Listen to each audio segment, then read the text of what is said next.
మోకాల నొప్పులకు ఎటువంటి సర్జరీ లేకుండా ఎపియాన్ పెయిన్ క్లినిక్ అందిస్తున్న అత్యాధునిక చికిత్స.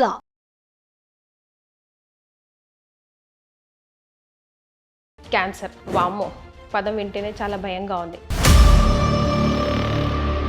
చైనాలో ఎన్ని క్యాన్సర్స్ తెలుసా అండి? Sir 4.8 million new cancer patients. అంటే మనకన్నా 4 టైమ్స్ వాళ్ళు మనకన్నా హెల్దీ డైట్ తింటారు. సార్ మరి ఎలా సార్ వీటిని తగ్గించడం, ప్రివెన్షన్ మెజర్స్ ఏం తీసుకోవాలంటారు? Most important preventive measure lifestyle changes. మనం తీసుకునే ఆహారం, మనం తీసుకునే అన్ని రకాల ఆహార పదార్థాలు కూడా క్యాన్సర్ కారకాలుగా ఉంటున్నాయి. ఈరోజు మూవీ హాల్లో తినే పాప్కార్న్ మైక్రోవేవ్ ఓవెన్లో వెయిట్ చేస్తారు. ఓకే, అప్పుడు అనేక రకాలైన ఆక్టోనోయిక్ యాసిడ్స్ దాంట్లో ప్రొడ్యూస్ అయ్యి అవన్నీ లివర్ క్యాన్సర్కి, బ్లాడర్ క్యాన్సర్కి దారితీస్తాయి. తెలుసా మీరు రోజు మీ పిల్లలకు పెట్టే పాప్కార్న్లో ఇంత విషయం ఉందని? షుగర్ కంటెంట్ ఎక్కువ తీసుకున్నప్పుడు అనేక రకాలైన ప్రాబ్లమ్స్ వస్తాయి madam. Most often it is obesity and cancer. మన రోజు ఉండే ఆటోమొబైల్ పొల్యూషన్తో పాటు ఈ ప్లాస్టిక్ పొల్యూషన్. మీరు సిగరెట్ తాగక్కర్లేదు, పంజగుట్ట చౌరస్తాలో 5 నిమిషాలు నుంచుంటే చాలు 50 సిగరెట్స్ తాగినంత మీకు ఇల్ ఎఫెక్ట్స్ వచ్చేస్తాయి. సార్ సిగరెట్ కన్నా ఫ్రెంచ్ ఫ్రైస్ తినడమే చాలా దారుణం అంటున్నారు సార్. దీని మీద మీ కమెంట్. అండ్ రీహీట్ ఫుడ్ కూడా మోస్ట్ ఇంపార్టెంట్ ఏంటంటే white salt, white sugar and white light also. Light sir? White light definitely it affects us? Definitely. How? ఈ వైట్ లైట్లో పనిచేసే వాళ్ళందరూ కూడా క్యాన్సర్ వచ్చే అవకాశాలు చాలా చాలా ఎక్కువ. Canned foods, canned tomatoes, canned fruit juices అన్నీ కూడా డేంజరస్. ఎంగేజ్లో ఓరియన్ క్యాన్సర్ రావటం, ఎంగేజ్లో బ్రెస్ట్ క్యాన్సర్ రావటం, బైలేటరల్ బ్రెస్ట్ క్యాన్సర్ రావటం, మేల్ బ్రెస్ట్ క్యాన్సర్ రిలేటివ్ ఉండటం. మేల్ ఎస్ మెన్లో క్యాన్సర్ వస్తుంది breast cancer. Is it sir? Yes 100%. Hello everyone, మీరు చూస్తుంది సుమన్ టీవీ. నేను మీ కీర్తి. క్యాన్సర్, వామ్మో పదం వింటేనే చాలా భయంగా ఉంది. చాలా ప్రామినెంట్ అండ్ చాలా కామన్గా అనిపిస్తున్న డిజీజ్ అయిపోయింది. అండ్ స్పెషల్గా ఈ వీడియోలో మనము అసలు haves and have nots of cancer disease, అంటే చాలా రకాల ఇన్ఫర్మేషన్ మనకి ఇప్పుడు మార్కెట్లో కనిపిస్తూ ఉంది. ఇది తినాలి, ఇది తినకూడదు, ఇదే తినాలి, దీనివల్ల వస్తుంది, దానివల్ల వస్తుందని.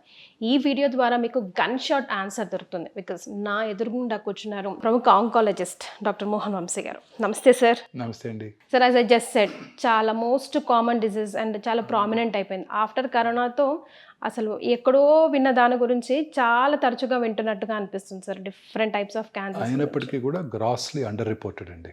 డెఫినెట్గా మన population 1.453 billions. ICMR Indian council for medical research New Delhi వారి ఎస్టిమేట్ ప్రకారం సంవత్సరానికి 1.45 మిలియన్ క్యాన్సర్ కేసెస్ భారతదేశంలో డయాగ్నోస్ చేయబడుతున్నాయని అంచనా వేశారు వాళ్ళు. బట్ చైనాస్ పాపులేషన్ మన పాపులేషన్ కన్నా ఒక 200,000 తక్కువ, 1.422 బిలియన్స్. కానీ చైనాలో ఎన్ని క్యాన్సర్స్ తెలుసా అండి? 4.8 మిలియన్ న్యూ క్యాన్సర్ పేషెంట్స్. అంటే మనకన్నా 4 టైమ్స్ వాళ్ళు మనకన్నా హెల్దీ డైట్ తింటారు, వాళ్ళ లాంజివిటీ ఎక్కువ, వాళ్ళు అసలు ఈ అర్బన్ ఏరియాస్ తక్కువ. ఇవన్నీ కూడా మనం చూసే క్యాండ్ ఫుడ్స్ ఏవి అక్కడ అవైలబుల్గా ఉండవు 80% ఆఫ్ చైనాలో. అయినప్పటికీ చైనాలో cancer incidence 4.8 million new cancer patients per annum. అలాగే యునైటెడ్ స్టేట్స్ పాపులేషన్ తీసుకుందాం, 340,000. అంతే, మనలో 1/4. కానీ వారిలో క్యాన్సర్స్ ఎన్నో తెలుసా అండి? సంవత్సరానికి 1.9 మిలియన్. మంది 1.4 అయితే వాళ్ళు 1.9 మిలియన్. సో మనమే కొంచెం బెటర్ ప్లేస్లో ఉన్నామంటారు? కాదు, మనం grossly under reported. Cancer is not a notifiable disease. వాళ్ళు మార్నింగ్ నేను ఓపీలో కరోనా కేసు చూశాను అనుకోండి, ఇమీడియట్గా నేను బై లా మున్సిపల్ అథారిటీస్కి మన వెబ్సైట్లోనూ అప్లోడ్ చేయాల్సి ఉంటుంది. క్యాన్సర్ మనం చూస్తే ఎవరికి మనం ఇన్ఫార్మ్ చేయాల్సిన అవసరమే లేదు. సో గ్రాస్గా క్యాన్సర్ పేషెంట్స్ని అండర్ రిపోర్ట్ చేయడంతో మన క్యాన్సర్ ఇన్సిడెన్స్ మనకు తక్కువగా కనబడుతుంది. మనం చూసేదానికన్నా చాలా ఎక్కువ క్యాన్సర్ ఇన్సిడెన్స్. మనం ఇంకా నోటిఫైబుల్ డిసీజ్ కాదు. గవర్నమెంట్ కనుక పాపులేషన్ బేస్డ్ రిజిస్ట్రీస్ అన్ని చోట్ల ఎస్టాబ్లిష్ చేసినట్టయితే మనకు తెలుస్తుంది. హార్డ్లీ 5 పాపులేషన్ బేస్డ్ రిజిస్ట్రీసే మన ఇండియాలో ఉన్నాయి. వాటిని బట్టి వాళ్ళు they are taking them into account and telling that this is the probable incidence of cancer. Grossly under reported ma'am. ఇంకా మనం అనుకున్న దానికన్నా చాలా ఎక్కువ క్యాన్సర్ కేసెస్ భారతదేశంలో డయాగ్నోస్ చేయబడుతున్నాయి. లాంజివిటీ పెరుగుతోంది. భారతీయుల లాంజివిటీ సగటు ఆయుర్దాయం 70 సంవత్సరాలు దాటేసింది మెన్లోను, స్త్రీలలోను. క్యాన్సర్ ఇన్సిడెన్సే పెరుగుతుంది రోజు రోజుకి. సార్ మరి ఎలా సార్ వీటిని తగ్గించడం, ప్రివెన్షన్ మెజర్స్ ఏం తీసుకోవాలంటారు? Most important preventive measure lifestyle changes. మనం తీసుకునే ఆహారం, మనం తీసుకునే అన్ని రకాల ఆహార పదార్థాలు కూడా క్యాన్సర్ కారకాలుగా ఉంటున్నాయి. ఇప్పుడు మనం తీసుకునే ఫుడ్, భారతదేశంలో క్యాన్సర్ ఇన్సిడెంట్స్ అన్నిటికన్నా పంజాబ్ రాష్ట్రంలో ఎక్కువ. ఓ ఎందుకు సార్? కారణం ఏంటంటే మొదటగా వాళ్ళు ఫర్టిలైజర్స్, పెస్టిసైడ్స్ వాడింది వాళ్ళే. ఓకే. హైయెస్ట్ ఈల్డ్ కోసం, గ్రెయిన్స్ దీనికోసం వాళ్ళు ఫెర్టిలైజర్స్, పెస్టిసైడ్ వాడింది వాళ్ళే. అందువల్ల అక్కడంతా కూడా గ్రౌండ్ వాటర్తో సహా అంతా కలుషితం అయిపోయాయి. ఇప్పటికి కూడా వాళ్ళు 2 crops, 1 rice, 1 wheat crop ఉంటుంది.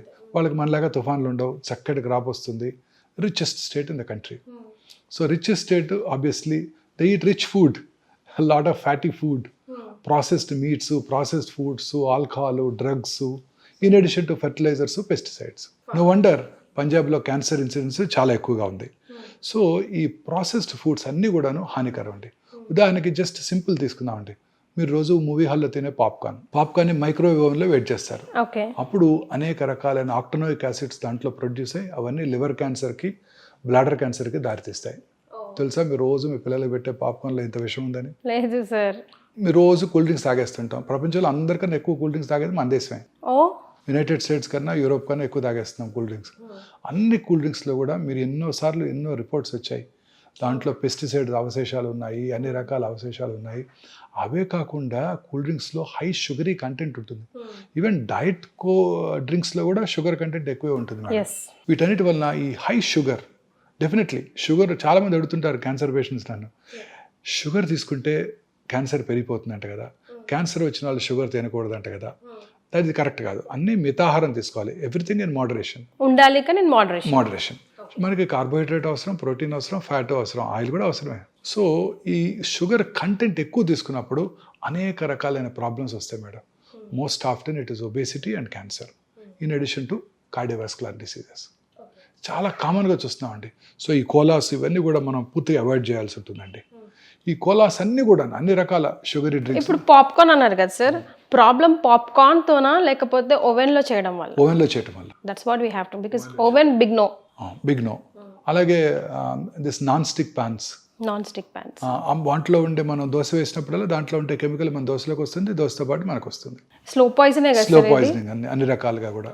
మైక్రోవేవ్ ఓవెన్స్, మన చేతులతో మనం తింటూ పిల్లలకు పెట్టేస్తున్నాం.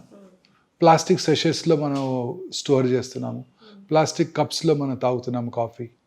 ఇవన్నీ కూడాను డెఫినెట్గా ప్లాస్టిక్, పొద్దున్నే లెగిస్తే plastic mug, plastic brush, synthetic toothpaste, వేడి నీళ్ళు ఆ ప్లాస్టిక్ బకెట్లో, ఆ ప్లాస్టిక్ స్మెల్లోకి వస్తున్నాయి. ప్లాస్టిక్ నానో పార్టికల్స్ అనేక రకాల ఫుడ్ పార్టికల్స్లో ఉంటున్నాయని సైంటిస్టులు రోజు చెప్తున్నారు.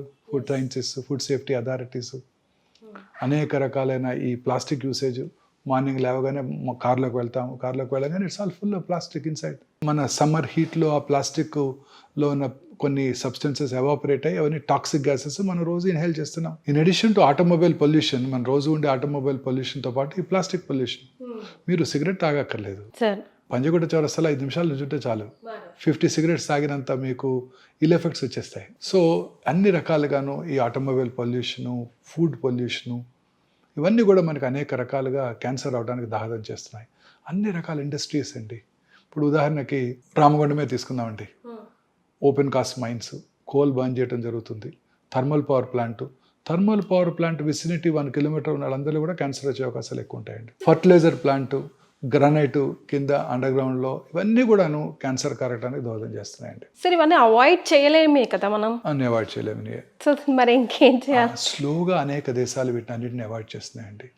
ఇప్పుడు మనం చేస్తున్నది, మన గవర్నమెంట్ కూడా is on the job that renewable energy.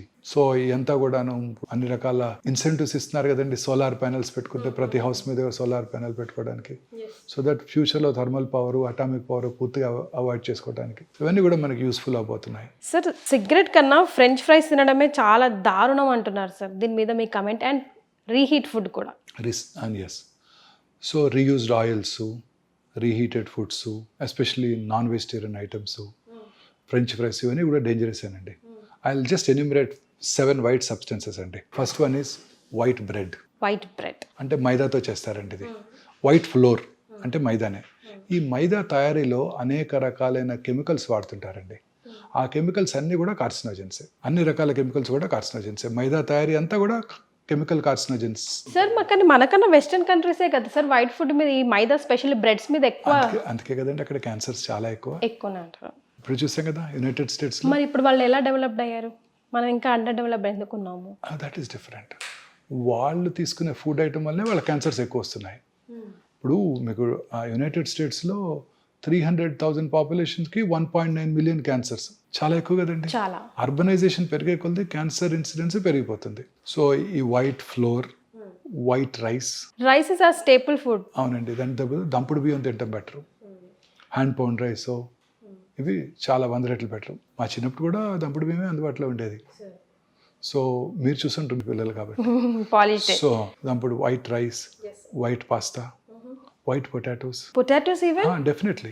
మీరు చెప్పారు ఇప్పుడే మీరు ఫ్రెంచ్ ఫ్రైస్ అని, they are very dangerous. Potato is a simple carbohydrate. చాలా మంది చెప్తుంటారు పొటాటోని కాంప్లెక్స్ కార్బోహైడ్రేట్ చేయొచ్చు అంట. పొటాటోని ముందుగా బాయిల్ చేసేసి దాన్ని ఫ్రిడ్జ్లో ఉంచేసేసి నెక్స్ట్ మార్నింగ్ దాన్ని కనుక తిన్నట్టయితే దాని కాంప్లెక్స్ కార్బోహైడ్రేట్ అయిపోతుంది, అంటే స్లోగా షుగర్ రిలీజ్ అవుతుంది. ఇవన్నీ కూడా డేంజరస్ అండి, అన్నీ వైట్. ఇంకా నేను లాస్ట్ చెప్పాల్సిన మోస్ట్ ఇంపార్టెంట్ ఏంటంటే white salt, white sugar and white light also. Light sir? White light definitely it affects us? Definitely. ఎలా? ఈ వైట్ లైట్లో పనిచేసే వాళ్ళందరూ కూడా ఇప్పుడు మీరు రోజు గచ్చిబౌలి వస్తుంటే టాల్ టవర్స్ ఉంటాయి, ఆ టవర్స్ నిండా వైట్ లైట్ వెలుగుతూ ఉంటుంది. విమెన్ అండ్ మెన్ రాత్రంతా పనిచేస్తుంటారు ఈ బీపీఓ ఆఫీసెస్లో వాళ్ళ టైమింగ్స్కి. కరెక్ట్. సో వాళ్ళందరికీ కూడా క్యాన్సర్ వచ్చే అవకాశాలు చాలా చాలా ఎక్కువ. రాత్రిపూట మీరు ప్రశాంతంగా అర్లీగా భోజనం చేసేసి, మన పాత అలవాటు ప్రకారం సన్సెట్కి ముందే భోజనం చేసేసి చక్కగా 8కో 9కో పడుకొని నిద్రపోయి బెడ్ లైట్ కూడా పెట్టుకోకుండా, లైట్ వేసుకోకుండా పొద్దున్న 5 గంటల లెగిస్తే మీ క్యాన్సర్ వచ్చే అవకాశాలు సగానికి సగం తగ్గిపోతాయి. అలా కనుక మీరు పడుకుంటే 1 o'clock 2 o'clock మెలటోనిన్ అనే హార్మోన్ ఉత్పత్తి అవుతుందండి. ఆ melatonin hormone it has a strong anti cancer properties. So ఆ టైంలోనే ఎక్కువ రిలీజ్ అవుతుంది. మనం అంతా కూడా రాత్రి లేట్గా ఇంటికి వెళ్తున్నాము, 9కో 10కో 11కో ఇంటికి వెళ్ళాక అప్పుడు డిన్నర్ చేస్తున్నాము, అప్పుడు మళ్ళీ టీవీ చూస్తున్నాము చాలాసేపు, ఆ తర్వాత పడుకునే ముందు ఆ బ్లూ స్క్రీను, మొబైల్ స్క్రీన్లో మెసేజ్లు, న్యూస్ చూసి అప్పుడు పడుకుంటున్నాం. It disturbs, melatonin hormone production తగ్గిపోతుంది. వీళ్ళందరిలో క్యాన్సర్ వచ్చే అవకాశాలు ఎక్కువైపోతున్నాయి. అందుకే అర్బనైజేషన్ పెరిగే కొద్దీ క్యాన్సర్ వచ్చే అవకాశాలు పెరిగిపోతున్నాయి. ఈ ప్రాసెస్డ్ ఫుడ్స్ అన్నీ అవే కదండి. Canned foods, canned tomatoes, canned fruit juices అన్నీ కూడా డేంజరసేనండి. Fresh fruit juices, fresh fruits అవి కనుక తిన్నట్టయితే క్యాన్సర్స్ రాకుండా ఉంటాయి. సో మనం డెవలప్ అవుతున్నాము, అన్ని రెడీమేడ్ మనం అనుకుంటున్నాం, అన్ని చకచకా జరిగిపోతున్నాయి. పొద్దున్నే వాడే సీరియల్ దగ్గర నుంచి అన్నీ డేంజరసే. మీరు వాడే ఆ పామ్ ఆయిల్ సీరియల్ ఓపెన్ చేసి చూడండి, మీ పిల్లలకు పెట్టే సీరియల్స్, దాని చాకోస్ ఇంకేవో చాలా అంటాం, అన్ని కూడా క్యాండే, అన్నీ క్యాండ్ ఫుడ్సే. సరే ఇప్పుడు మనం అసలు తినకూడదని చెప్పాం కదా, అసలు లైక్ ప్రివెంటివ్ మెజర్స్లో తినాల్సినవి ఏమైనా సజెస్ట్ చేయగలమా? డెఫినెట్గా అండి. ప్రతిదాన్ని స్వాప్ చేసుకోవటమే మనం. వైట్ పాస్తా బదులు plant based legume based pasta, white rice బదులు దంపుడు బియ్యం, పొటాటోస్ బదులు డిఫరెంట్ కలరీ vegetables, bell peppers, rainbow colours అంటారు, అన్ని కలరీ వెజిటబుల్స్, దొండకాయలు, బెండకాయలు, వంకాయలు, క్యాప్సికము, అలాగే bell peppers, yellow colour, red colour bell peppers, ఇవన్నీ వెరీ వెరీ హెల్దీ ఫుడ్స్. వీటిలో highest content of fibre, antioxidants ఉంటాయి. ఈ యాంటీ ఆక్సిడెంట్స్ క్యాన్సర్ రాకుండా చేస్తాయి. సో కలర్డ్ ఫుడ్ ఐటమ్స్ అన్నీ కలర్ఫుల్గా ఉండాలి లైఫ్. ఇవే కలర్డ్ ఫుడ్స్ అంటే ఇవి తినాలి. యానిమల్ ప్రోటీన్ బదులు plant protein, legumes, soya, rajma, chole, chana. మన Indian food is very rich food అండి. మనం తినే పెసరట్టు, మూంగ్ దాల్, గ్రీన్ గ్రామ్తో చేసే pesarattu very rich food. White rice బదులు ఇడ్లీ, వైట్ రైస్ బదులు బ్రౌన్ రైస్తో చేసుకుందాం, లేదా పార్బాయిల్డ్ రైస్తో చేసుకుందాం, లేదా ఓట్స్తో ఇడ్లీ చేసుకుందాం. సో ఈ వైట్ రైస్ని ఓట్స్తోనో కిన్వాతోనో బాజ్రా రోటీస్ తిందాం, మైదా రుమాలి రోటీ అండ్ మైదా బతూరా బదులు హోల్ గ్రెయిన్ వీట్తో చేసిన పూరీలు తినొచ్చు కావాలి అనుకుంటే. ఆయిల్స్ కూడా ఈ రిఫైన్డ్ ఆయిల్స్ బదులు natural cold pressed oils, canola oil, ఇవన్నీ కూడా ఎసెన్షియల్ ఫ్యాటీ యాసిడ్స్ ఎక్కువ ఉంటాయి వాటిలో, ఒమేగా 3 ఫ్యాటీ యాసిడ్స్. తర్వాత సీ ఫుడ్స్ వాటిలో highest content of omega 3 fatty acids ఉంటాయి, సాల్మన్ వాటిల్లో. సో ప్రపంచంలో అత్యధికంగా ఎక్కువ కాలం బతికే వాళ్ళు ఎవరో తెలుసా మీకు? జాపనీస్, స్పానియార్డ్స్. వాళ్ళు తినేదే సీ ఫుడ్ అని. ఓకే. వాళ్ళు ఫైబర్ ఎక్కువ తింటారు. ఇదే జాపనీస్ అమెరికా వెళ్ళారనుకోండి, సెకండ్ జనరేషన్ జాపనీస్లో క్యాన్సర్ ఇన్సిడెన్స్ చాలా తక్కువ, చాలా చాలా తక్కువ. లాంజివిటీ అబౌవ్ 90 బతికేస్తుంటారు అందరూ. They work hard and they eat very healthy food. ఇదే జాపనీస్ అమెరికా వెళ్ళారనుకోండి, వాళ్ళ పిల్లల్లోనూ వాళ్ళ గ్రాండ్ చిల్డ్రన్లోనూ మళ్ళీ క్యాన్సర్ ఇన్సిడెన్స్ ర్యాపిడ్గా పెరిగిపోతుంది. So Nigerians suppose to very developed country once upon a time in ఆఫ్రికాలో. నైజీరియాలో incidence of colon cancer is 1 per 100,000 population. అదే న్యూయార్క్ సిటీలో 200 per 100,000 పాపులేషన్, 200 times ఎక్కువ. ఇదే నైజీరియన్స్ అమెరికా వెళ్ళి సెటిల్ అయిపోయారు అనుకోండి, వాళ్ళలో మళ్ళీ ఆ క్యాన్సర్ ఇన్సిడెన్స్ కూడా ర్యాపిడ్గా పెరిగిపోతుంది. సో లైఫ్ స్టైల్ డిజార్డర్ అని క్లియర్గా కనిపిస్తుంది. అర్బనైజేషన్ పెరిగే కొలది క్యాన్సర్ ఇన్సిడెన్స్ ర్యాపిడ్గా పెరిగిపోతుంది. రూరల్ ఇండియాలో 60-70 per 100,000 పాపులేషన్ క్యాన్సర్స్ ఉన్నట్టయితే ముంబైలో it is 150-170 per 100,000 population. San ఫ్రాన్సిస్కోలో 500 to 600 per 100,000 population. So urbanisation పెరిగే కొలది క్యాన్సర్ ఇన్సిడెన్స్ ర్యాపిడ్గా పెరిగిపోతుంది. అలాగే లాంజివిటీ పెరిగే కొలది కూడా క్యాన్సర్ ఇన్సిడెన్స్ పెరిగిపోతుంది. 80 సంవత్సరాల వయసు ఉన్న స్త్రీలు జూబిలీస్లో 100 మంది ఉన్నారనుకోండి, అందులో 10 మందికి బ్రెస్ట్ క్యాన్సర్ ఉంటుంది. 90 సంవత్సరాల వయసు ఉన్న స్త్రీలు జూబిలీస్లో 100 మంది ఉన్నారనుకోండి, వాళ్ళలో 16 మందికి బ్రెస్ట్ క్యాన్సర్ ఉంటుంది. సో ఇలా మన ఫుడ్ ఐటమ్స్ని మనం చేంజ్ చేసుకోవాలి. ఈ వైట్ రైస్ని బదులు ఇవి, వైట్ పాస్తా బదులు ప్లాంట్ బేస్డ్, మన ట్రెడిషనల్ ఫుడ్, మన గ్రాండ్ మదర్ తిన్న ఫుడ్ అన్నమాట. యానిమల్ ప్రోటీన్ బదులు వెజిటబుల్ ప్రోటీన్స్, వైట్ షుగర్ బదులు natural sugars, honey, stevia, jaggery ఇవి వాడుకోవచ్చు. అలాగే వైట్ సాల్ట్ బదులు lot of herbicides, lemon juice ఇవి వాడుకోవచ్చు వైట్ సాల్ట్ తగ్గించడం కోసం. సాల్ట్ కన్సంప్షన్ పూర్తిగా తగ్గిపోవాలండి. అన్ని రకాల జబ్బులకి ఈ వైట్ షుగర్, వైట్ సాల్టే కారణం, వైట్ రైస్తో పాటు. మన సౌత్ ఇండియాలో హైయెస్ట్ అనేది ఈ మూడే. మనం వైట్ ఫ్లోర్తో చేసే స్వీట్స్, మనం తినే స్వీట్స్ అన్నీ కూడా white flour, pastries, burgers, pizzas అన్నీ వైట్ ఫ్లోర్తో చేసేవే. పైగా మనం తినే ట్రెడిషనల్ స్వీట్స్ కూడా ఎక్సెప్ట్ కొన్ని బేసిన్ లడ్డు అలాంటివి తప్ప మిగతా అన్ని కూడా వైట్ ఫ్లోర్తో చేసేవే, ఇంక్లూడింగ్ గులాబ్ జామున్ అన్నీ వైట్ ఫ్లోర్తో చేసేవే. ఇవన్నీ డేంజరసేనండి. సో ఫైబర్ కంటెంట్ ఎక్కువగా ఉండే ఫుడ్ తీసుకోవాలి మనం.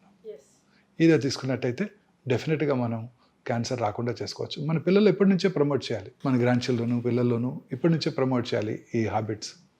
కోలాస్ని అవాయిడ్ చేయడం అన్నీ పూర్తిగా ఇప్పటి నుంచే మన స్కూల్స్లోనూ it should be an educational item. Cancer is go to an epidemic proportion now. Sir మన వీడియోస్ కింద కమెంట్ చేశారు సార్ ఒక క్వశ్చన్ అడగమని. ఆ క్వశ్చన్ మిమ్మల్ని అడగాలనుకుంటున్నాను. అంటే అసలు ఈ మధ్య సిమ్టమ్స్ లేకుండా అసలు చాలా వరకు కేసులు ఎక్కడో 100లో ఒకరికి ఇలా అవుతుందమ్మా అనుకునే కేసు ఏ సిమ్టమ్స్ లేకుండా, అసలు ఫర్ ఎగ్జాంపుల్ లివర్ క్యాన్సర్ తీసుకున్నాం అనుకోండి, దానికి పర్టికులర్ సిమ్టమ్స్ లేకపోతే పర్టికులర్ పేషెంట్కి సిగరెట్, ఆల్కహాల్ కన్సప్షన్ ఎక్కువ ఉంటే అందుకే వచ్చిందయ్యా బాబు నీకు క్యాన్సర్ అని. కానీ ఇవేవీ లేకున్నా కూడా he is ending up cancer. Just ఏదో టెస్ట్ చేసుకుందాం, ఫీవరిష్గా ఉంది, ఎంతో డల్గా ఉంది అనుకుంటే క్యాన్సర్ 4th stage అని చెప్తున్నారు. ఎందుకు ఇలా జరుగుతుంది అని డాక్టర్ గారిని question. Cancer is a silent killer. ఏ రకమైన సిమ్టమ్స్ కలిగించదే క్యాన్సర్. అందువల్ల ఎవరు రారు. నోట్లో పుండు ఉంటుంది, నొప్పి కలిగించదు. పెరుగుతూ ఉంటుంది, నొప్పి కలిగించదు. బ్లడ్ వస్తుంది, నొప్పి కలిగించదు. వైట్ అండ్ రెడ్ ప్యాచెస్ ఉంటాయి, నొప్పి ఉండదు. అందరూ అశ్రద్ధ చేస్తారు. And commonly effects people belonging to poorer sections of the society. హాస్పిటల్లో రావాలంటే వాళ్ళకు ఒక నొప్పి ఏదో ఉంటే తప్ప రారు వాళ్ళు. దాంతో నెగ్లెక్ట్ అయిపోతున్నారు. హెడేక్ వస్తుంది బ్రెయిన్ ట్యూమర్స్లో. హెడేక్ అందరికి వస్తుంది. నాకు కూడా ఒకరోజు ఎక్కువ పని చేస్తే హెడేక్ వస్తుంది. పేషెంట్స్ ఎక్కువ చికాకు పడితే హెడేక్ వస్తుంది. ఎక్కువ టైం పని చేసినా ఎవరికైనా హెడేక్ రావచ్చు. విజువల్ డిస్టర్బెన్సెస్ ఉంటే హెడేక్ రావచ్చు. సైనస్ డిస్టర్బెన్స్ ఉంటే హెడేక్ రావచ్చు. అనేక రకాలుగా. But headache is a very common symptom of cancer, especially early morning headache. Early morning కనుక హెడేక్ వచ్చిందంటైతే ఖచ్చితంగా, ఆర్ నిద్ర లేవటమే హెడేక్తో నిద్ర లేచినట్టయితే, దట్టు వర్సనింగ్ హెడేక్ ఉన్నట్టయితే అది క్యాన్సర్ కావచ్చు, బ్రెయిన్ క్యాన్సర్ కావచ్చు. ఇలా అనేక రకాలైన సిమ్టమ్స్ మనం అశ్రద్ధ చేస్తాం. స్టమక్ క్యాన్సర్ ఉందనుకోండి, జస్ట్ పొట్టలో గ్యాస్ ఉన్నట్టు ఉంటుంది. చాలామందికి ఉంటుంది. చాలామంది పేషెంట్ చెప్తారు, నాకు చాలా గ్యాస్ అండి డాక్టర్ గారు, ఈ ఫుడ్ తింటే నాకు గ్యాస్ అండి, ఈ ట్యాబ్లెట్ నేను రోజు గ్యాస్ ట్యాబ్లెట్ వేసుకుంటానని చెప్తారు. అంటే గ్యాస్ ట్యాబ్లెట్ అంటే పెంటప్రజాలు, రాబిప్రజాలు వేసుకుంటానని చెప్తారు. లేకపోతే ఓల్డెన్ డేస్లో ర్యాంటాక్. ఆ ర్యాంటాక్ పడుతుంటే క్యాన్సర్ వస్తుందని సైంటిస్టులు ప్రూవ్ చేశారు. ర్యాంటాక్ని బ్యాన్ చేశారు కూడా. ఈ ప్యాంటప్రజాలు హ్యాపీ కూడా ఇవి రెగ్యులర్గా అందరూ నేను వాడుతున్నానని చాలా గొప్పగా చెప్తారు. ఈ గ్యాస్ బిళ్ళ తినందే నాకు అసలు కడుపంతా ఉబ్బరం అయిపోద్దండి, నా రోజంతా బ్యాడ్గా ఉంటుంది. అవి వేసుకుంటే హార్ట్ అటాక్ వస్తాయని ఇప్పుడు సైంటిస్టులు చెప్తున్నారు. సో కడుపులో మంట రావటం, పొద్దున స్పైసీ ఇడ్లీ తిన్నాను, మసాలా దోశ తిన్నాను, దానివల్ల అనుకుంటారు తప్ప ఆ కడుపులో మంట స్టమక్లో ఉన్న క్యాన్సరస్ అల్సర్ వలన అని ఎవరు ఊహించరు కదా. అవును సార్. ఆనందం ఏంటంటే కొంచెం మింగుడు పడకపోవటం, మానని దగ్గు. స్మోకర్స్లో మానని దగ్గు ప్రతి సంవత్సరం ఉంటానే ఉంటుంది. లాస్ట్ ఇయర్ ఇలానే ఉంటుంది. డాక్టర్ దగ్గరికి వెళ్ళాను, స్కాన్ కూడా చేశారు, ఏమీ లేదన్నారు. ఇప్పుడు కూడా అదే అయి ఉంటుంది, స్మోకర్స్ కాఫ్ అనుకుంటారే తప్ప లాస్ట్ ఇయర్ క్యాన్సర్ కాకపోవచ్చు, ఇప్పుడు క్యాన్సర్ అని వాళ్ళు అనుకోరు కదండి. సో ఇవన్నీ కూడాను వార్నింగ్ సిగ్నల్స్. లూజ్ మోషన్స్ అవుతాయి, ఆల్టర్నేటివ్ మోషన్స్ అండ్ కాన్స్టిపేషన్. మొన్న బావర్చీలో తిన్నాను అందుకే అయ్యింది, మొన్న పెళ్ళికి వెళ్ళాను అక్కడ తిన్నాను అందుకే అయింది అనుకుంటారే తప్ప లోపల క్యాన్సర్ ఉందని అనుకోరు కదా. మోషన్లో బ్లడ్ పడుతుంది, very important warning signal of cancer. నేను కూడా ఈ సిమ్టమ్స్ చెప్పాక ఆయన రాశారు, ఇవన్నీ రోజు చూస్తూనే ఉంటాం కదా, మరి క్యాన్సర్ని ఎలా డిఫరెన్షియేట్ చేస్తాం? సిమ్టమ్స్ పర్సిస్ట్ అవుతున్నట్టయితే మినిమం సార్, అంటే అలా అని కాదు, కంటిన్యూస్గా బ్లడ్ వస్తుంది, ప్రతిరోజు వస్తుంది బ్లడ్, లూజ్ మోషన్స్ అవుతున్నాయి, రోజు ఒకసారి మోషన్కి వెళ్ళేవాడిని ఇప్పుడు 4 సార్లు వెళ్ళాల్సి వస్తుంది, ఒకరోజు కాన్స్టిపేషన్ వస్తుంది, ఒకరోజు టక్టక 4 మోషన్స్ అయిపోతున్నాయి, మోషన్లో బంకపడుతుంది, బ్లడ్ వస్తుంది, ఆఫుల్ స్మెల్ వస్తుంది. Important warning signal of cancer. Any deviation from our routine habits, మలమూత్ర విసర్జన అలవాట్లో మార్పు రావటం, అలాగే క్యాలిబర్ ఆఫ్ ద స్టూల్ తగ్గింది, స్టూల్ ఒక ఈ సైజులో వస్తుంది, క్యాలిబర్ తగ్గి టూత్ పేస్ట్ లాగా బయటకు వస్తుంది, there could be an obstructing rectal cancer. Rectal tumour ఉన్నప్పుడు ఫీలింగ్ ఆఫ్ ఇన్కంప్లీట్ ఎవాక్యుయేషన్. మీరు మోషన్ ఫ్రీగా ఒకరోజు పాస్ చేశారనుకోండి పొద్దున్నే, you will have some very good satisfactory feeling ఉంటుంది కదా, చాలా హ్యాపీ ఫీల్ అవుతావు. మోషన్ ఫ్రీగా పాస్ చేసిన ఆ ఫీలింగ్ లేదు, లోపల ఇంకా మోషన్ ఉన్నట్టుంది. That is a very important warning signal of rectal cancer. అంటే ఆ ట్యూమర్ మన బ్రెయిన్ ట్యూమర్ని మోషన్గా పర్సీవ్ చేస్తుంది. ట్యూమర్ ఉంది రెక్టంలో, what does brain think? Brain doesn't know whether it's a tumour or a motion, solid motion. It still thinks there is some motion inside. ఆ ఖాళీ అనే ఫీలింగ్ బ్రెయిన్కి రాదు. అలాగే feeling of foreign body sensation in the throat, ఏదో foreign body ఉంది, మింగాము, ఇంకా కూడా అట్లే ఉంది. That is a very important warning signal of hypopharyngeal cancer. Okay. Voice disturbances, బొంగురు పోవటం, స్మోకరు బొంగురు పోయింది, కోల్డ్ వచ్చింది బొంగురు పోయింది. మొన్నే ఒక ఇంజనీరింగ్ కాలేజ్ ప్రొఫెసర్ చూశాను, ఇలా హోర్స్నెస్ వచ్చింది, టీచర్ ఆయన ప్రొఫెసర్ గారు హోర్స్నెస్ రాగానే ఈఎన్టీ సర్జన్ దగ్గరికి వెళ్ళారు. ఈఎన్టీ సర్జన్ గారు పరీక్ష చేసి యాంటీబయాటిక్స్ ఇచ్చారు, కొంచెం రిలీఫ్ ఉండింది, ఈ వాజ్ హ్యాపీ. మళ్ళీ 1 వీక్ తర్వాత మళ్ళీ అలానే వచ్చింది, మళ్ళీ డాక్టర్ దగ్గరికి ఎందుకు వెళ్ళాలని ఆయన వేసుకున్నాడు అదే మందులు. అట్లా 4 మళ్ళీ ఈసారి మళ్ళీ ఇంకా ఉండింది, ఈ డాక్టర్ గారి మెడిసిన్ మనకు పడలేదని ఇంకో డాక్టర్ దగ్గరికి వెళ్ళారు. ఆ డాక్టర్ గారు ఏం చేస్తారు, మళ్ళీ ఫస్ట్ కదా ఆయనకి, మళ్ళీ ఆయన ఇంకో యాంటీబయాటిక్ పెట్టారు. అలా ఒక 4 వారాలు 5 వారాలు డిలే అయిపోయింది. స్టేజ్ 1 క్యాన్సర్ స్టేజ్ 3 అయిపోయింది. నేను మొత్తం వాయిస్ బాక్సే తీయాల్సి వచ్చింది ఆయనకి. చాలా కామన్ ప్రాబ్లం ఇండియాలో ఇది. ఒక డాక్టర్ గారు మందులు ఇచ్చినాక తగ్గపోతే వేరే డాక్టర్ దగ్గరికి వెళ్ళిపోతాం, అది చాలా కరెక్ట్ కాదు. కానీ అంత తొందరగా క్యాన్సర్ అనుకోం కదా. అదే డాక్టర్ దగ్గరికి వెళ్ళుంటే ఆయన ఏమనుకునేవారు, నేను యాంటీబయాటిక్స్ ఇచ్చాను అయినా తగ్గలేదు అంటే లోపల ఏదో మిస్ అవుతున్నాను, ఎండోస్కోపీ చేసి చూద్దాం అని అనుకునేవారు. ఎండోస్కోపీ చేసి ఉండేవారు, పట్టుకునేవాళ్ళు, అట్లీస్ట్ ఫస్ట్ స్టేజ్లో బయటపడేది. ఇది చాలా కామన్ ప్రాబ్లం అండి ఇండియాలో. ఇది మనం ఒక టెస్ట్ చేసామనుకోండి, కమర్షియల్ డాక్టర్ గారు అనుకుంటారు. మొన్న మధ్య నాకు ఒక మంచి ఇన్సిడెంట్ జరిగింది, నాకు బాగా తెలిసిన ఆయన, కొంచెం స్టమక్ క్యాన్సర్, లేట్గా వచ్చారు. ఏంటండి నేను మీకు తెలుసు కదా, ఏంటి సిమ్టమ్స్ అన్నీ మనకి ఆబ్వియస్గా ఉన్నాయి కదా, ఎందుకు లేట్గా వచ్చారన్న. I was very unhappy and I was very angry. లేదండి నేను గ్యాస్ట్రోఎంట్రాలజిస్ట్ని విజిట్ చేస్తూనే ఉన్నాను, వాళ్ళు పట్టుకోలేదన్నాడు. చూశాను ఆ గ్యాస్ట్రోఎంట్రాలజిస్ట్ ఎవరంటే నా క్లోజ్ ఫ్రెండ్. సరే ఈయన వెళ్ళిపోయినాక ఆయన ఫోన్ చేశాను, బ్రదర్ ఇలా నేను తిట్టుకుంటున్నాడు ఇప్పుడు అని. Immediately he told me, good nothing to worry. ఏమన్నాను, నేను ఓపీకి వచ్చేసరికి 20 మంది ఉంటారు, ప్రతివాడు ఒకటే కంప్లైంట్, గ్యాసు, కడుపులో మంట. వచ్చిన ప్రతి వారికి నేను ఎండోస్కోపీ చేశానంటే డాక్టర్ గారు పక్కా కమర్షియల్, గొట్టం వేసి 3,000 తీసుకున్నారంటాడు. సో ఫస్ట్ మెడిసిన్స్ రాస్తాను, తగ్గలేదు, రెండోసారి వస్తారు, మార్చి రాస్తాను, ఇంకా తగ్గలేదంటే అప్పుడు ఎండోస్కోప్ వేస్తాను. మనకి ఎంత అనుమానంగా ఉన్నా ఒక టెస్ట్ రాయాలంటే భయంగా ఉంటుంది. ఈ trust between doctor and patients has gone. Why is that happening sir now it is? కానీ చాలా చోట్ల కూడా ఇది ఒక నిజంగా, please accept sir. See madam, there are black sheep everywhere. పాలిటీషియన్స్లో కానీ, డాక్టర్స్లో కానీ, లాయర్స్లో కానివ్వండి, జర్నలిస్ట్లో కానివ్వండి. So health is something which you can't afford to mistake. ఒక్క టెస్ట్ ఎక్స్ట్రా రాయాలంటే భయంగా ఉంటుంది, చాలాసేపు కన్విన్స్ చేసి రాయాల్సి వస్తుంది, ఎంతో కన్విన్స్ చేసి రాయాల్సి వస్తుంది. అంటే పేషెంట్స్ దగ్గర కూడా ఇన్సూరెన్స్ లేదు, ఓన్గా పే చేసుకోవాలి, medical cost are going up very very high. All these machines అండి what we import cost us in millions. The Petamar, what we brought for the first time, it costed us $4 million, 32 crores.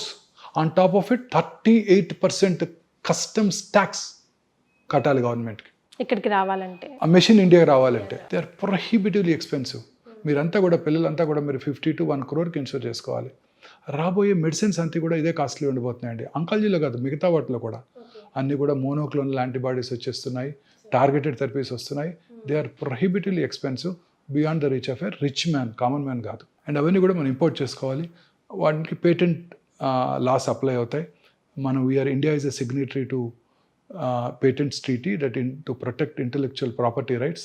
దాన్ని GATT treaty అంటారు, general agreement on trade and tariff. 94లో sign చేసాం India. Sir so అందువల్ల ఆ మాలిక్యూల్స్ని మనం తయారు చేయకూడదు. So first 10-15 years వాళ్ళు ఎంతకి వాళ్ళు ఇస్తే అంత కొనుక్కోవడమే. సో అందువలన ఈ హెల్త్ కేర్ కాస్ట్ బాగా పెరిగిపోతున్నాయి అన్నమాట.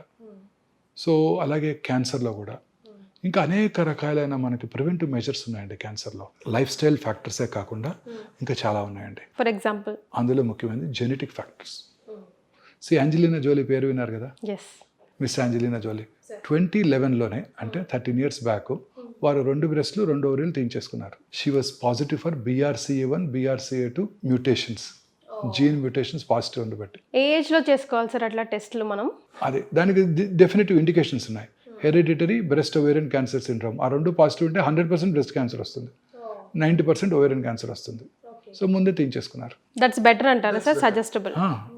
That is called risk reduction surgeries. So చాలామంది స్త్రీల్లో ఎర్లీ ఏజ్లో బ్రెస్ట్ క్యాన్సర్ వచ్చినప్పుడు, ఓవేరియన్ క్యాన్సర్ వచ్చినప్పుడు వాళ్ళు జెనెటిక్ టెస్టింగ్ ఇండియాలో ఇప్పుడు అవైలబుల్గా ఉంది.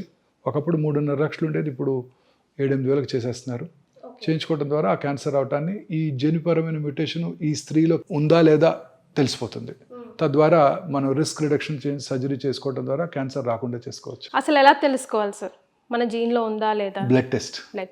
Simple blood test. ఓకే. ఆ అనుమానం అసలు ఎప్పుడు రావాలి? ఇప్పుడు నేనున్నాను, నాకు అనుమానం అంటే ఇండికేషన్ మీకు మీ దగ్గర ఫ్యామిలీలో మీ own family members, first degree రిలేటివ్స్లో ఓవేరియన్ క్యాన్సర్ పేషెంట్, ఎంగేజ్లో ఓవేరియన్ క్యాన్సర్ రావటం, ఎంగేజ్లో బ్రెస్ట్ క్యాన్సర్ రావటం, బైలేటరల్ బ్రెస్ట్ క్యాన్సర్ రావటం, మేల్ బ్రెస్ట్ క్యాన్సర్ రిలేటివ్ ఉండటం. మేల్ ఎస్ మెన్లో క్యాన్సర్ వస్తుంది breast cancer. Is it sir? Yes 100%.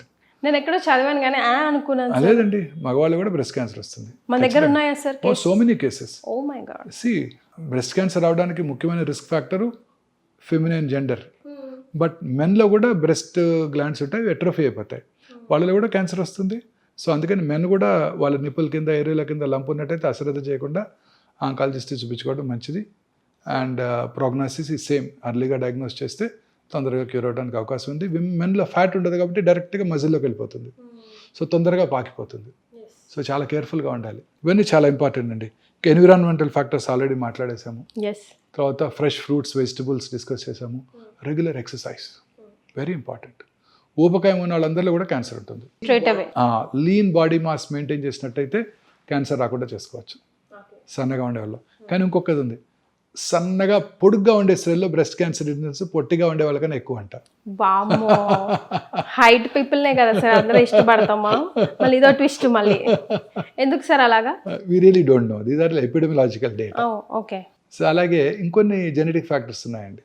Familial adenomatous polyposis coli అంటారు. అంటే వాళ్ళలో మొత్తం రెక్టమ్ అంతా కూడా పాలిప్స్ ఉంటే క్యాన్సర్గా మారుతాయి. సో అలా ఆ FAP జీన్ ఉన్నవాళ్ళు ముందుగానే కోలను తీయించేసుకున్నట్టయితే టోటల్ ప్రాక్టోకలెక్టమీ, క్యాన్సర్ రాకుండా చేసుకోవచ్చు. తర్వాత కొన్ని రకాల థైరాయిడ్ క్యాన్సర్స్ ఉన్నాయి. Medullary carcinoma thyroid, RET gene అంటారు. ఆ రెడ్ జీన్ ఉన్న వాళ్ళలో చిన్నప్పుడే ఫస్ట్ 1 year లోపలే వాళ్ళు కనుక థైరాయిడెక్టమీ చేసేస్తే ఆ క్యాన్సర్ రాకుండా చేసుకోవచ్చు. కానీ చాలా అలర్ట్గా ఉండడం ఇవాళ రేపు చాలా ఇంపార్టెంట్ కదా సార్? అవునండి.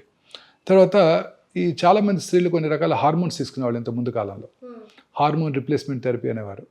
ఎర్లీగా మెనోపాజ్ వచ్చిన వాళ్ళు ఆ మెనోపాజ్ సిమ్టమ్స్ని అవాయిడ్ చేయడానికి చాలా కామన్గా, నేను కెరియర్ స్టార్ట్ చేసినప్పుడు 20 years back it was very commonly used this thing, estrogen pills, combined estrogen progesterone pills to prevent post menopausal side effects. ఇప్పుడు అవన్నీ కూడా క్యాన్సర్ రావడానికి దోహదం చేస్తాయి. అలాగే అనేక రకాల ఇన్ఫెక్షన్స్ కూడా క్యాన్సర్ రావడానికి దోహదం చేస్తాయండి. For example human పాపిలోమాటస్ virus in women, HPV virus. ఈ HPV వైరస్ మన కోస్టల్ ఆంధ్రప్రదేశ్, తమిళనాడు, ఒరిస్సాలో ఎక్కువగా ఉంటుంది. హ్యూమిడ్ ఎన్విరాన్మెంట్లో ఎక్కువగా వ్యాప్తి చెంది క్యాన్సర్ అవడానికి దోహదం చేస్తుంది. సో దానికి వ్యాక్సిన్ కనుక వేయించుకున్నట్టయితే ఆ క్యాన్సర్ రాకుండా చేసుకోవచ్చు. ఓ సో ఇప్పుడు వ్యాక్సిన్స్ తీసుకోవచ్చా సార్? ఈ క్యాన్సర్కి, సర్వైకల్ క్యాన్సర్కి పిల్లలందరూ 10 ఏళ్ళు రాగానే ఫస్ట్ ఆ వ్యాక్సిన్ ఇచ్చేసినట్టయితే 10 ఇయర్స్కి 10 ఇయర్స్కి స్మాల్ పాక్స్ని, పోలియోని ఎట్లా ఎరాడికేట్ చేసామో ఈ క్యాన్సర్ని కూడా మనం ఎరాడికేట్ చేసుకోవచ్చు. పెళ్ళైన వాళ్ళు కూడా తీసుకోవచ్చు, బట్ ముందుగా లేదని టెస్ట్ చేసుకోవాలి. 1 ఇయర్ పాటు ప్రెగ్నెన్సీ అవాయిడ్ చేయాలి. 45 ఇయర్స్ లోపల అందరం కూడా నా government recommends vaccine. Okay for cervical cancer. అలాగే హెపటైటిస్ బి వైరస్, ఆ వైరస్ ఇన్ఫెక్షన్ ఉన్న వాళ్ళలో సిరాసిస్, పోర్టల్ హైపర్టెన్షన్ వచ్చి వాళ్ళలో కూడా లివర్ సెల్ క్యాన్సర్ వచ్చే అవకాశాలు ఎక్కువ ఉంటాయి. సో అందుకని ఇప్పుడు కోర్స్ మన యూనివర్సల్ ఇమ్యునైజేషన్ ప్రోగ్రాంలో ఇప్పుడున్న పిల్లలందరికీ హెపటైటిస్ వైరస్ వ్యాక్సిన్ ఇచ్చేస్తున్నారు ఓకే రొటీన్గా. పిల్లలందరికీ మన పీడియాట్రిషియన్స్ గవర్నమెంట్ హాస్పిటల్స్లో ఫ్రీగా కూడా ఇస్తున్నారు. తర్వాత ఇంకొకటి ఎప్స్టీన్ బార్ వైరస్ అని ఉంది, నార్త్ ఆఫ్రికాలో చాలా కామన్ ఇది. వాళ్ళలో లింఫోమాస్ వచ్చే అవకాశాలు ఎక్కువ ఉంటాయి. హెచ్ఐవి ఉన్న వాళ్ళందరికీ కూడా క్యాన్సర్ వస్తుంది. అదే గిఫ్ట్ అంటే మళ్ళీ ఇంకో గిఫ్ట్ ఫాలో సార్? హెచ్ఐవి ఉన్న వాళ్ళందరూ క్యూర్ అయిపోతుంది. ఇప్పుడు హెచ్ఐవికి ఎఫెక్టివ్ ఎఫిషియంట్ మేనేజ్మెంట్ వచ్చేసింది. ఆ లాంగ్ టర్మ్ హెచ్ఐవి ఉన్న వాళ్ళలో ఇమ్యూనో డెఫిషియన్సీ ఉంటుందండి. ఇమ్యూనో డెఫిషియన్సీ ఉన్న వాళ్ళలో క్యాన్సర్స్ వస్తాయి. మన బాడీలో రెగ్యులర్గా మ్యూటేషన్స్ జరుగుతుంటాయండి. ఆ మ్యూటేషన్స్ కొన్ని క్యాన్సర్కి లీడ్ చేస్తాయి. But body has its own innate capacity to break that chain. అంటే ఆ మ్యూటేషన్ జరిగినప్పుడు ఆ మ్యూటేషన్ని నల్లిఫై చేసే ఎఫెక్ట్ మన బాడీకి ఉంటుంది. ఆ ఎఫెక్ట్నే మనం ఇమ్యూనిటీ అంటాం కలోక్యల్గా, రోగ నిరోధక శక్తి అంటాం తెలుగులో. ఈ ఇమ్యూనిటీ బాగున్నప్పుడు కరోనా రాదు, క్యాన్సర్ రాదు, కరోనరీ ఆర్టరీ డిసీజ్ రాదు, సెరిబ్రోవాస్కులర్ యాక్సిడెంట్ కూడా రాదు. ఈ ఇమ్యూనిటీ బాగుండాలి. ఈ హెచ్ఐవి ఉన్న వాళ్ళందరికీ ఇమ్యూనిటీ తగ్గిపోతుంది. అందువలన క్యాన్సర్స్ చాలా ఎక్కువగా చూస్తుంటాం వీళ్ళందరిలో కూడా, ఎస్పెషలీ లింఫోమాస్. అండ్ ఇక్కడే ఇంకొక ఇంపార్టెంట్ విషయం చెప్పాలండి. 34 ఏళ్ళుగా ఆంకాలజీ ప్రాక్టీస్ చేశాక నేను కనుక్కున్నది ఏంటంటే, నేను చేసే ట్రీట్మెంట్ కన్నా, అంటే మేము చేసే ఇంగ్లీష్ మెడిసిన్స్, ఈ కీమోథెరపీ, సర్జరీ, రేడియేషన్ అన్నిటికన్నా పేషెంట్ యొక్క మానసిక ప్రశాంతత క్యాన్సర్ రాకుండా, క్యాన్సర్ తిరగబెట్టకుండా క్యాన్సర్ని క్యూర్ చేయడానికి హెల్ప్ చేస్తుందండి. 100%. ఇన్ని సంవత్సరాలు ప్రాక్టీస్ చేశాక, అలోపతి మెడిసిన్ ప్రాక్టీస్ చేశాక నేను తెలుసుకుంది ఇదేనండి. ఏంటంటే నేను చేసే వైద్యం కన్నా, ఆంకాలజిస్ట్ చేసే వైద్యం కన్నా పేషెంట్ యొక్క మానసిక ప్రశాంతత, పేషెంట్ హ్యాపీగా ఉన్నట్టయితే వాళ్ళకి ఆ క్యాన్సరు తగ్గుతుంది, క్యాన్సర్ని క్యూర్ చేసుకుంటారు, క్యాన్సర్ తిరగబెట్టకుండా కూడా ఉంటుంది. చక్కటి ఎగ్జాంపుల్స్ చెప్తాను, వెరీ వెరీ ఇంపార్టెంట్. 8 ఏళ్ళుగా వస్తున్నారు ఒక కపుల్ నా దగ్గరికి, వైఫ్కి బ్రెస్ట్ క్యాన్సర్. 8 ఇయర్స్, ఆమెకి ఇప్పుడు 72, ఆయనకేమో 76. సడన్గా 8 ఇయర్స్ తర్వాత ఒక్కతే వచ్చింది, హస్బెండ్ రాలేదు. ఏరమ్మా గోపాలరావు గారు అని అడిగాను. ఆయన ఎప్పుడు మంచి బ్లేజర్ వేసుకొని హ్యాండ్సమ్ మ్యాన్ వస్తారు. ఆ రోజు ఆయన రాలేదు. ఒక లేడీ ఇంకెవరో వచ్చారు, టక్కన ఇక్కడ పడి ఏడ్చేసింది. మొన్ననేనండి, లాస్ట్ వీక్ కర్నరీ బైపాస్ చేస్తుండగా థియేటర్లోనే చనిపోయారు. అప్పుడు కూడా టెస్ట్ చేసుకున్నాం. She was due for a test, she came రిలీజియస్గా చెకప్కి వచ్చింది ఆవిడ. అప్పుడు కూడా నార్మల్గానే ఉన్నారు ఆవిడ. పెట్ స్కాన్ చేసాం, నార్మల్గానే ఉన్నారు. 4 months తర్వాత క్యాన్సర్ తిరిగి వచ్చిందండి. Mental trauma. ఇంకొక పేషెంట్ అండి, వెరీ రిచ్ లేడీ, 12 years అయిపోయింది క్యాన్సర్ ట్రీట్మెంట్ చేసేసి. కొడుకు పెళ్ళికి పిలిచారు, నేను మా ఆవిడ కలిసి ఇద్దరు వెళ్ళాం, హ్యాపీగా ఎంజాయ్ చేసాం. 2 years తర్వాత క్యాన్సర్ తిరగబెట్టింది. On closer enquiry sons divorce. హ్యాపీగా ఉండడు కానీ లోపల బాధ ఉంటుంది కదా సార్ ఎట్లయినా. అదే, వీటన్నిటి నుంచి మనం దూరంగా ఉంటే, పక్కింట్లో పిల్లాడికి ఎంబీబీఎస్లో సీట్ వచ్చింది, మన అబ్బాయికి రాలేదు, వాళ్ళకి మనకన్నా పెద్ద కారు ఉంది, వాళ్ళకి మనకన్నా ఎక్కువ ఇన్కమ్ ఉంది, మనకి తక్కువ ఉంది, మనతో కలిసి చదువుకున్నాడు, ఇలాంటి బాధలు లేకుండా, వాడికి మెడికల్ ప్రాక్టీస్ ఎక్కువ ఉంది, నాకు తక్కువ ఉంది, వాడు మంచి హాస్పిటల్ కట్టుకున్నాడు, నేను ఇంకా జాబ్ చేస్తున్నాను అనుకోకుండా మనం హ్యాపీగా ఉన్నట్టయితే ఏ జబ్బులు రావండి. ఇంకొక వెరీ ఇంట్రెస్టింగ్ ఎగ్జాంపుల్ చెప్తానండి. ఒక పేషెంట్కి మెలనోమా వచ్చిందండి. మెలనోమా అంటే తెలుసు కదా, స్కిన్ క్యాన్సర్. క్యూర్ అయిపోయింది. 20 years అయిపోయింది క్యూర్ అయ్యి. 20 years తర్వాత రోడ్ ట్రాఫిక్ యాక్సిడెంట్స్లో బ్రెయిన్ డెడ్ అయ్యారు, యుఎస్లో ఇది. అప్పుడు అతని కిడ్నీస్ తీసి ఇంకొకరికి ట్రాన్స్ప్లాంట్ చేశారు.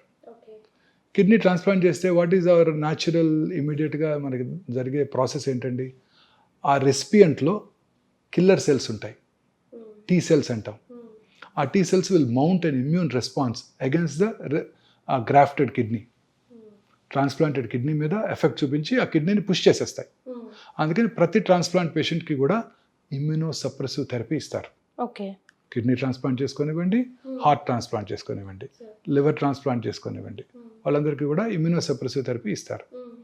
ఇమ్యూనోసప్రెసివ్ థెరపీ ఇచ్చినప్పుడు ఇమ్యూనిటీ తగ్గుతుంది కదా. ఇమ్యూనిటీ తగ్గినప్పుడు ఈ రెసిపియంట్కి మెలనోమా వచ్చింది. అంటే 20 ఏళ్ళుగా ఈ మెలనోమా కణాలు, స్కిన్ క్యాన్సర్ కణాలు కిడ్నీలో ఉన్నాయి. ఈయనకి ట్రాన్స్ప్లాంట్ చేసినప్పుడు ఇమ్యూనోసప్రెసివ్ థెరపీ ఇచ్చినప్పుడు ఆయనకి మెలనోమా వచ్చింది. అంటే immunity plays a very major role అండి. ఇప్పుడు ఇమ్యూనోథెరపీ అనేది వెరీ ఎక్స్పెన్సివ్ మెడిసిన్. ఇమ్యూనోథెరపీ ఏం చేస్తుందంటే ఈ మన టీ సెల్స్ అని చెప్పాను ఇందాక, కిల్లర్ సెల్స్, అవి మన బాడీలోకి వైరస్ వచ్చినా, బ్యాక్టీరియా వచ్చినా, క్యాన్సర్ కణం వచ్చినా, లేదా ఒక ఆర్గాన్ని ట్రాన్స్ప్లాంట్ చేయించుకున్నా, అవి they mount a response and try to kill that. Okay. Cancer is very smart. Cancer cells are much smarter than scientist. అవేం చేస్తాయి, ఈ కిల్లర్ సెల్స్ని బ్లాక్ చేస్తాయి. ఇమ్యూనోథెరపీ ఏం చేస్తుందంటే మాస్క్ చేస్తాయి, వీటిని అన్మాస్క్ చేస్తుంది. అంటే ఏ రిసెప్టార్స్లో అయితే క్యాన్సర్ సెల్ వెళ్ళి కూర్చుంటుందో అక్కడ ఇమ్యూనోథెరపీ ఉండి టీ సెల్స్ని యాక్టివ్గా ఉండేటట్టు చేస్తాయి. ఆ టీ సెల్స్ వెళ్ళి ఆ క్యాన్సర్ని కిల్ చేస్తాయి. టీ సెల్స్ యాక్టివేట్ అవ్వాలంటే ఏం చేయాలి? ఇమ్యూనోథెరపీ ఒకటే కాదు, మన న్యాచురల్ ఇమ్యూనోథెరపీ సంతోషంగా ఉండటం, మానసికంగా ప్రశాంతంగా ఉండటం, చక్కగా నిద్రపోవటం. Sleep is a very important immune booster. కానీ ఈ మధ్య చాలా కేసెస్ ఉన్నాయి సార్, స్లీప్ డిసార్డర్, పిల్లల్లో పెద్దల్లో అందరిలో కూడా. రోజుకి 7-8 గంటలు కనుక ప్రశాంతంగా నిద్రపోతే ఏ జబ్బులు రావండి. ఆ రోజంతా కూడా తర్వాత హ్యాపీగా ఉంటే కరోనా రాదు, కరోనరీ ఆర్టరీ డిసీజ్ రాదు, సెర్బ్రోవాస్కులర్ యాక్సిడెంట్ రాదు, క్యాన్సర్ కూడా రాదు, ఏది రాదు. సో ఇవి చాలా ఇంపార్టెంట్.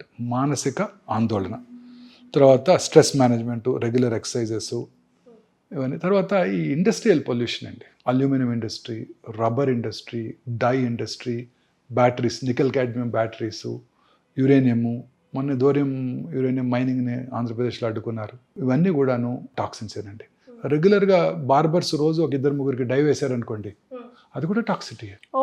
వాళ్ళు ఇన్హేల్ చేస్తారు కదా. ఫార్మాస్యూటికల్ ఇండస్ట్రీ అండి, తెలియకుండా వాళ్ళు ఇన్హేల్ చేస్తారు, ఏరోసాల్ ఎఫెక్ట్ అంటాం. వాళ్ళు ఇన్హేల్ చేస్తారు. ఇన్హేల్ చేసినప్పుడు లాంగ్ టర్మ్, ఇప్పుడు నేను మేనేజరియల్ పొజిషన్లో ఉన్నాను, నేను ఇప్పుడు ఆఫీస్లో కూర్చుంటాను, బట్ 10 ఏళ్ల క్రితం నేను ఎక్స్పోజ్ అయ్యాను పారాసెటమాల్కో దేనికో ఏదో ఒక మెడిసిన్కి. I'm seeing so many patients now. అందరూ 50-60s టాప్ మేనేజరియల్ పొజిషన్లో ఉన్న ఫార్మస్యూటికల్ కంపెనీస్లో పనిచేసే ఎగ్జిక్యూటివ్స్, మేనేజర్స్, అందరిలో ఇప్పుడు చాలా మందిలో క్యాన్సర్ చూస్తున్నానండి. ఇప్పుడు ఎక్కడ పనిచేసామంటే అది ఫలానా ఫార్మస్యూటికల్ ఇండస్ట్రీ, ఫలానా pharmaceutical industry.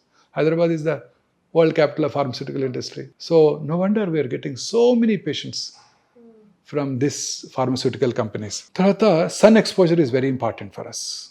Sunlight ki expose avakapothe aneka rakalaina anardhaలకు దారితీస్తుంది. అలా అని చెప్పి ఓవర్ ఎక్స్పోజర్ టు సన్ కూడా డేంజరస్. స్కిన్ క్యాన్సర్స్ వచ్చే అవకాశాలు ఉంటాయి. Before 10 over exposure dangerous. అసలు ఎక్స్పోజర్ అవ్వకపోవడం కూడా వెరీ డేంజరస్. ఇంత సన్లైట్ ఉండి మనం ఎక్స్పోజ్ అవ్వకుండా విటమిన్ డి సప్లిమెంట్స్ తీసుకుంటున్నాం అంటే ఇమాజిన్. సప్లిమెంట్ అంటే గుర్తొచ్చింది కదా సార్, సప్లిమెంట్స్ తో కూడా క్యాన్సర్ కి సైడ్ ఎఫెక్ట్స్ ఉంటున్నాయి అంటున్నారు, నిజమేనా సార్? అలానే లేదండి, అన్ని సప్లిమెంట్స్కి ఏం లేదు, అన్ని ఏట్కి లేవు. తర్వాత క్యాన్సర్ రాకుండా చేసుకోవడానికి ఇంకొక ఇంపార్టెంట్ మెజర్ ఏంటంటేనండి రెగ్యులర్ స్క్రీనింగ్. మొన్ననే Zerodha stock broking app CEO had a podcast with bill gates.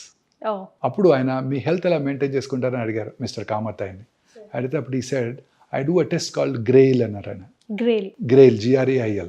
గ్రెయిల్ actually is a companies name. Test పేరేమో గ్యాలరీ.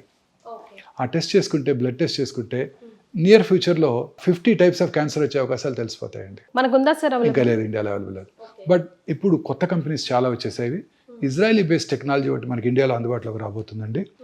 సలైవా నుంచి you spit and you test the spit, you can predict 77 cancers. Oh my god. Okay, at least we are developing in such a way. అది కనుక వచ్చే సూచనలు కనుకున్నట్టయితే అప్పుడు రెగ్యులర్గా screening చేసుకోవచ్చు. మీరు అన్నారే నాకు ఏమీ తెలియకుండా చివరి స్టేజ్లో వచ్చేసిందని, దాన్ని మనం ప్రివెంట్ చేయవచ్చు. సార్ ఏ ఏజ్ నుంచి చేసుకోవాలి? సో ఫర్ ఎగ్జాంపుల్ స్క్రీనింగ్ అంటే ఫర్ ఎగ్జాంపుల్ అన్నిటికీ లేవండి. విమెన్లో breast cancer, cervical cancer. Cervical క్యాన్సర్కి primary prevention vaccine, secondary prevention కూడా ఉంది. సర్వైకల్ క్యాన్సర్కి ఏంటంటే ప్రొలాంగ్డ్ ప్రీ క్యాన్సరస్ ఫేజ్ ఉంది. సో ముందుగా పాప్స్మియర్ టెస్ట్ చేసుకోవడం ద్వారా క్యాన్సర్ అవడాన్ని ముందుగా తెలుసుకోవచ్చు. అప్పుడు సరైన ట్రీట్మెంట్ తీసుకుంటే క్యాన్సర్ రాకుండా చేసుకోవచ్చు. అలాగే బ్రెస్ట్ క్యాన్సర్కి అర్లీగా డయాగ్నోస్ చేసుకున్నట్టయితే క్యూర్ చేసుకోవడానికి అవకాశం ఉంది. యునైటెడ్ స్టేట్స్లో ఇందాక డిస్కస్ చేసాం 1.9 మిలియన్ న్యూ క్యాన్సర్స్ వస్తే క్యాన్సర్ వల్ల చనిపోయే వారి సంఖ్య సంవత్సరానికి ఓన్లీ 63,000. సో క్యూర్కి ఉంది అవకాశం. క్యూర్ ఎక్కువ అవకాశాలు ఉన్నాయి.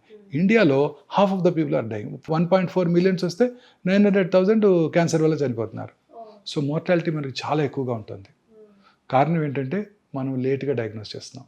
సో బ్రెస్ట్ క్యాన్సర్ని మనం ఎర్లీగా గుర్తించాలంటే mammography screening very important. At risk groups ఉన్న వాళ్ళంతా కూడా 40 years నుంచి, రిస్క్ లేని వాళ్ళు 50